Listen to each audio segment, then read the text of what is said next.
Oi, meus amores! Tem mais um dia de aula, que coisa boa! Quarta-feira, dia 8 de julho.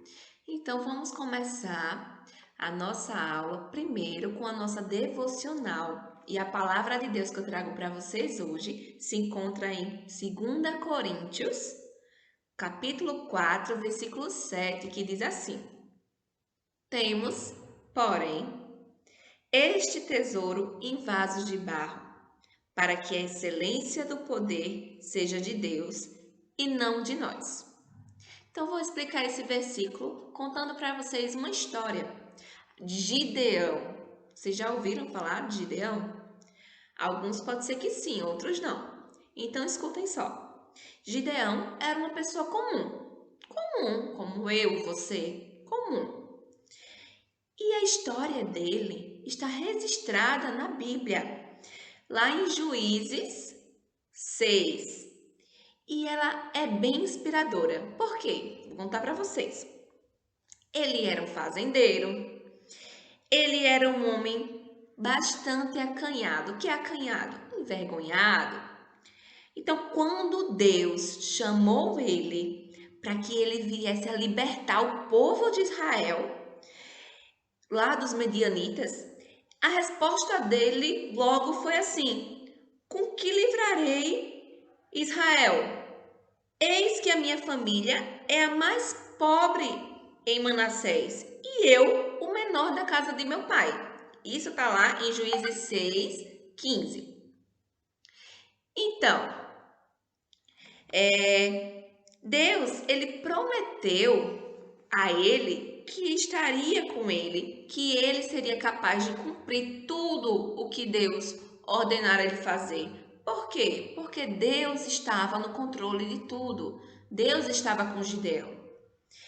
Então, a obediência, ele foi obediente. A resposta dele logo de início foi o quê? Mas como eu vou livrar Israel dos medianitas? Como? Mas quando Deus disse que estaria com ele, então ele foi obediente.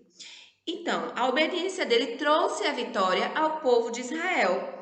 E ele, Gideão, ele faz parte dos grandes heróis da fé. Então, muitos outros indivíduos, muitas outras pessoas comuns da Bíblia também tiveram papéis importantes no plano para salvar os israelitas das forças inimigas, né? Então, Deus, ele proveu a Gideão 300 homens. Olha só, apenas 300. A gente acha que é muito, mas não era muito não, porque eles estavam indo o quê? Para uma guerra. Então, 300 homens. E todos eles valentes, heróis e prontos para vencer a batalha, porque eles sabiam que Deus estava com eles. Então, não sabemos os nomes deles, mas esses feitos deles estão escritos na Bíblia, nas Escrituras. Quem tiver curiosidade, tá lá em Juízes, tá? No livro de Juízes, no capítulo, a partir do capítulo 6, vocês já podem ler. Pedir para o papai ou para a mamãe lerem para vocês conhecerem mais a história de Gideão. Então, hoje, nos dias de hoje, Deus ele continua chamando pessoas comuns, como eu, como você, para executar a sua obra. E ele nos garante que estará conosco todo momento para a gente poder executar essa obra dele. Então, por sermos pessoas comuns e sendo usadas por Deus para que a gente execute essa obra, é claro que o poder vem de Deus e não de nós mesmos. Jamais nada vem de nós, e sim de Deus. Ele que nos dá essa sabedoria, ele que nos dá essa força de querer fazer a obra dele, a vontade dele. Então, se fosse depender da gente, jamais a gente faria isso. Mas é Ele que coloca nos nossos corações esse desejo, essa vontade. Então, que Ele possa estar colocando nos nossos corações hoje essa vontade de querer segui-lo, essa vontade de querer buscá-lo, de fazer a obra dele. E ser que nem Gideão, deixar que Deus haja, que Deus controle as nossas vidas e para a gente não temer nada, tá bom? E é isso. Essa é a nossa devocional. Então vamos começar a nossa aula? Amores, a aula de hoje é português, natureza e educação física. Então vamos começar. Hoje vamos falar sobre a letrinha S. A gente começou na aula passada, não foi? A letrinha S. Então hoje vamos dar continuidade e vamos aprender sobre a sua família, já que todas as letras têm a sua família. Então vamos lá. Vocês já viram os 4 tipos de letra S que temos aí? E vamos aprender o som da letra S. Vocês conhecem o som da letra S? Já ouviram? Como é que é o som da letra S? A gente lembra de um animal que faz esse som. Que animal é esse?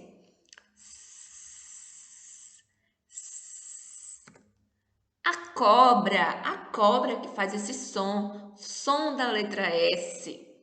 Então, família do S.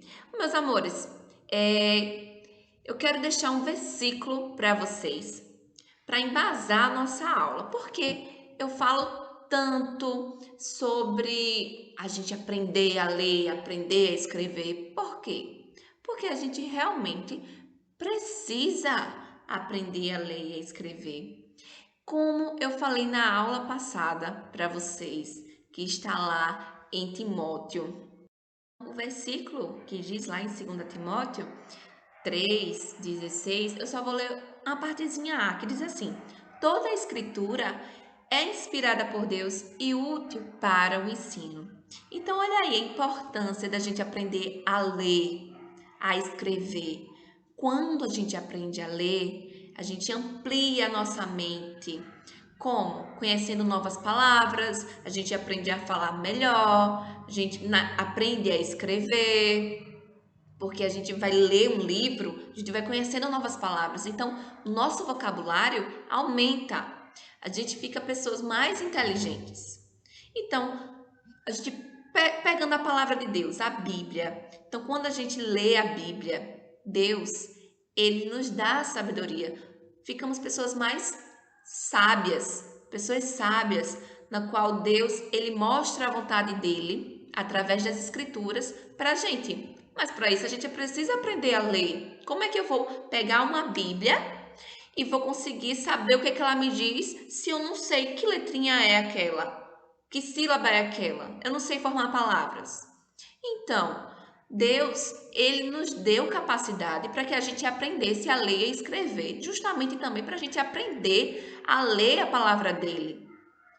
Então, que vocês se esforcem, meus amores, aí na casa de vocês. Eu sei que a gente não está aqui na escola, mas eu estou aqui ensinando a vocês através de vídeo. Eu sei que não é a melhor coisa do mundo, porque ninguém gosta de estar assistindo aula pela internet o tempo todo, não é? Mas a gente continua orando que essa pandemia, esse vírus vai acabar e a gente vai poder voltar novamente para a sala de aula e a gente vai poder aqui aprender mais e mais. Mas eu tenho certeza que papai e mamãe aí na casa de vocês estão dando o melhor para vocês, ajudando também a vocês a estudar. Então se esforcem, olha aí como diz a palavra de Deus.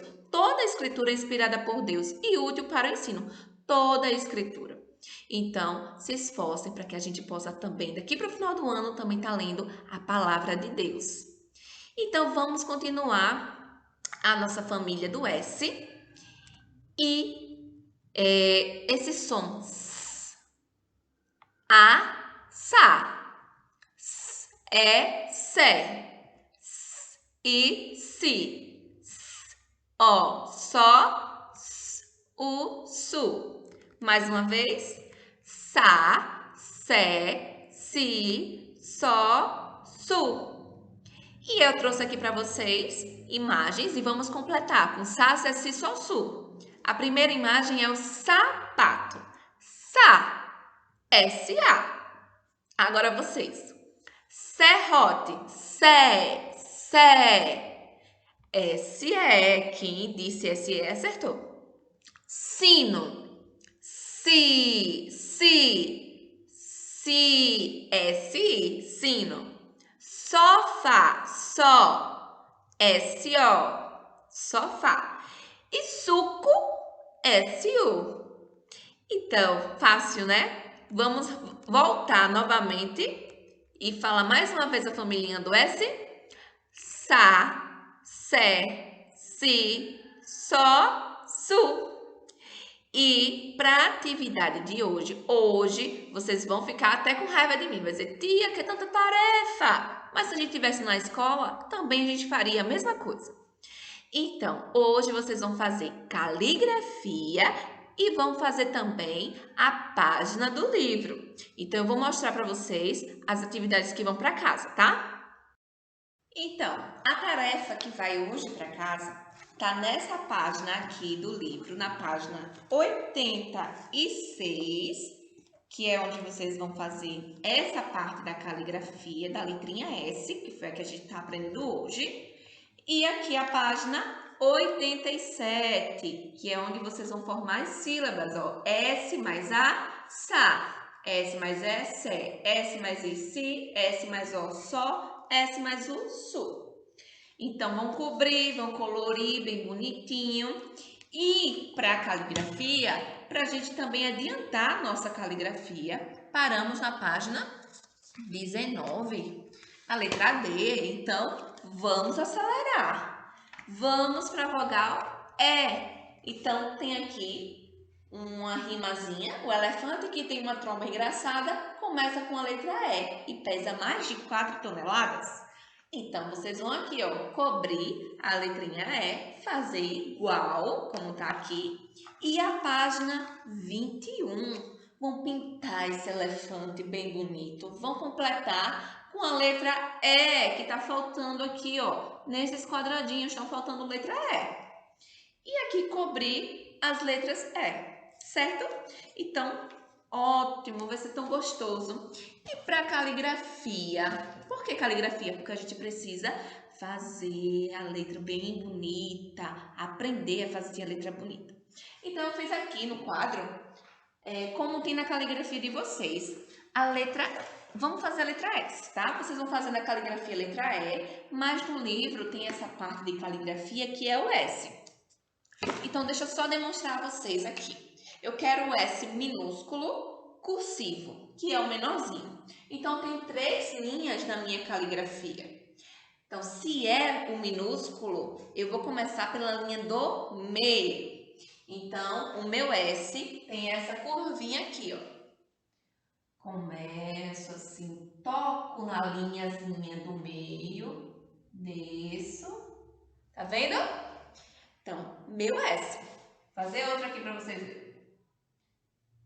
Toco na linha do meio, toco embaixo, volto. Olha aqui, que lindo. Certo?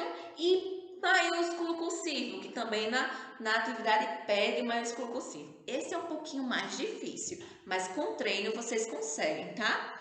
Então, tem toda essa curvazinha que vai. Já que é maiúsculo, eu começo sempre pela linha do meio, mas eu tenho que levar ele lá em cima, tenho que tocar na linha. Eu não posso passar da linha não, tá? Eu tenho que tocar na linha só. Então, vamos lá. Aqui, ó. Venho. Olha aí meu S. Mais um. É todo cheio de curva ele. Faço uma curvinha, começo uma curvinha, subo, faço que nem um L, desço e faço a volta. Então, com treino, a gente consegue. É difícil? É um pouquinho, mas com a prática que a gente vai conseguir, tá bom? Então, boa atividade na parte de matemática. Agora, vamos para a nossa aula de natureza, tá bom? Então, vamos lá.